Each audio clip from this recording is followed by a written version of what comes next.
Fourth day or fifth day ఆ టైంలో ఏందంటే బ్లీడింగ్ అనేది తక్కువ ఉంటది. తక్కువ ఉండడం వల్ల ఏమవుతదంటే న్యాచురల్‌గా మీరు కలవచ్చు. కానీ కలిసినాక ఏందంటే కంపల్సరీ మీరు వాష్ చేసుకోండి. కంపల్సరీ మీ పురుషాంగంని వాష్ చేసుకోండి. ప్లస్ కలిసే ముందు ఫస్టు మీ వైఫ్ పర్మిషన్ అడగండి. మీ వైఫ్‌ని అడగండి. మీ వైఫ్‌కి ఇంట్రెస్ట్ ఉంది. మీ వైఫ్ ఓకే అంటేనే మీరు ఇన్వాల్వ్ అవ్వండి. ఫోర్స్‌ఫుల్‌గా ఇన్వాల్వ్ గాకండి.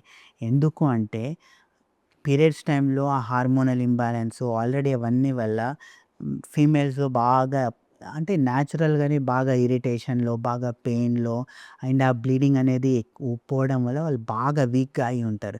ఆ వీక్‌నెస్‌లో ఆ టైంలో మీరు ఇంటర్‌కోర్స్ చేయాలనుకుంటే వాళ్ళకి ఇంకా ఇదయిపోతది. మీ ఇద్దరి రిలేషన్‌షిప్ ఖరాబ్ అయ్యే ఛాన్సెస్ ఉంటది. సో, అందుకే కలవాలంటే మీ వైఫ్ పర్మిషన్ అడిగి కలవండి.